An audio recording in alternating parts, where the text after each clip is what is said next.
Not too long ago, we posted a video called Are You a Good Entrepreneur? An interactive video on decision making. This is part 2 of that video, so if you haven't seen the first part, please watch it before watching this one. The link's in the description, or you can click the card in the top right corner of this video. This is an interactive video where your entrepreneurial skills are put to the test. All you need to do is follow along and answer questions. You're going to be given 2 options for each problem to solve, and then I'm going to tell you if you were right or wrong and why. You have to keep your score and comment it down below at the end of the video. Here's a brief summary of what happened last time. In the last episode, you live in a very big city, and you used to work in an office for someone else. The pay was good, but it was very unsatisfying. You remembered how life was like when you were younger. Your father owned a bakery. You started thinking about starting your own bakery, and you did. Your goal is to be the leading producer and seller of baked goods in your city, as well as a tourist attraction. You took various decisions.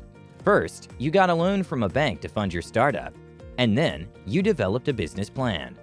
You decided to have 2 main revenue streams. 1, selling products to restaurants on a daily basis.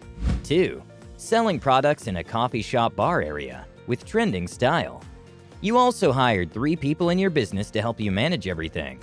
1, a friend that will take care of the daily delivery of products to restaurants.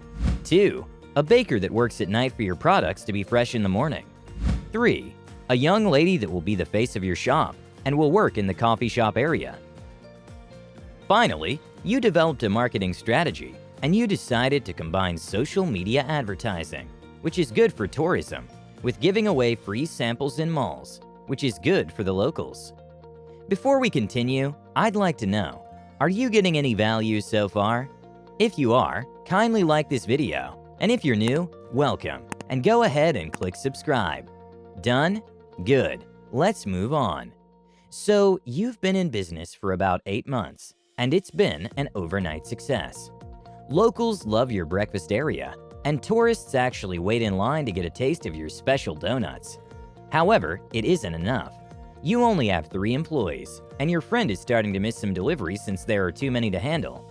You want to scale, but currently, you have some limitations that are holding you back from having more customers. Also, your waitress can only work for about 8 hours a day, so you can't stay open all the time, and you're about to go insane with all the bureaucracy you have to take care of. You'll never be the go-to bakery in such a big city like this.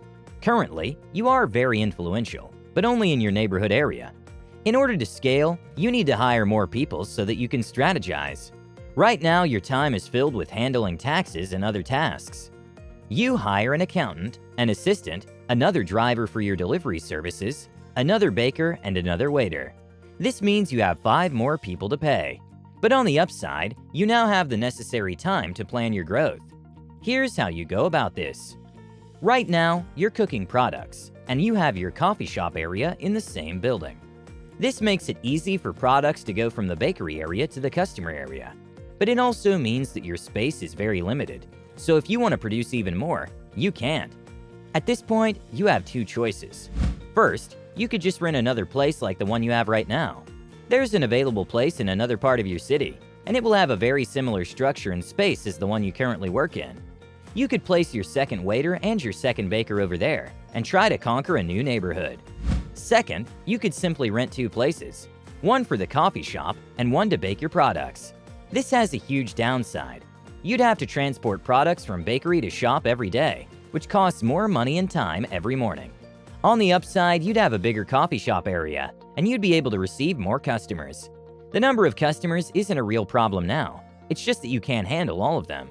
Also, you'd be able to produce more products if you find new restaurant customers. So, what's your choice? A. Expand into new places that share both spaces for baking and selling to customers. B. Rent 2 different locations, one for baking and another for selling.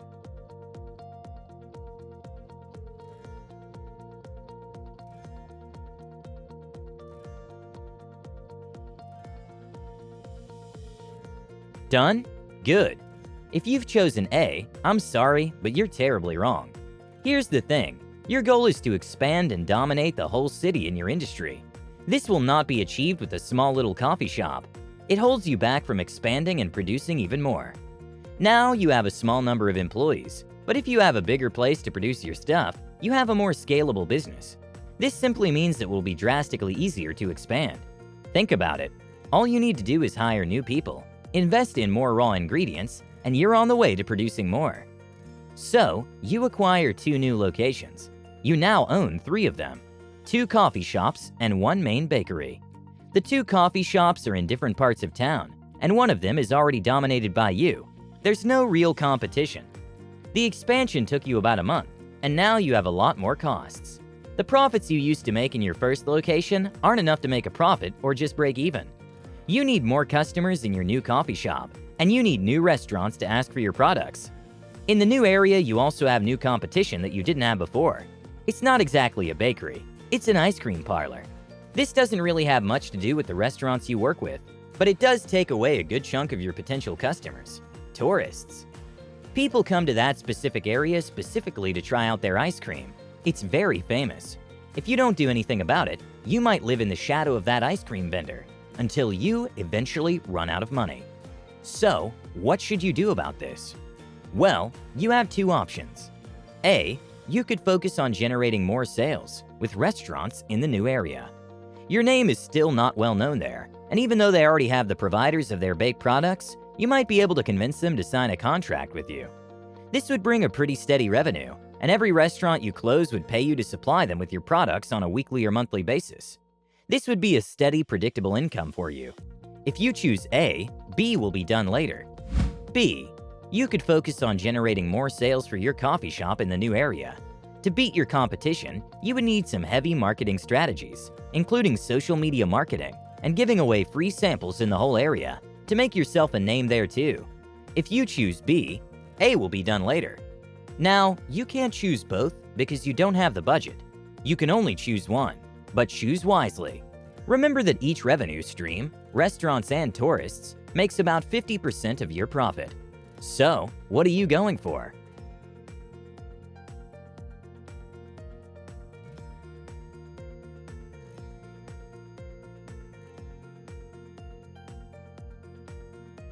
The correct answer is A, and for a very simple reason. It's more predictable and less risky.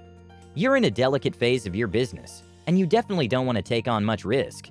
The marketing campaign sounds okay, but it won't guarantee success, while restaurants are very likely to accept your offer since you already have credibility.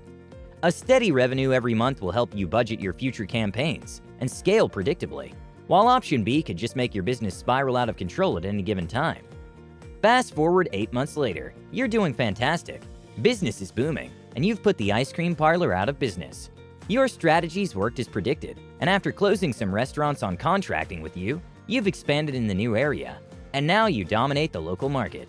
You have successfully built a tourist attraction in the city.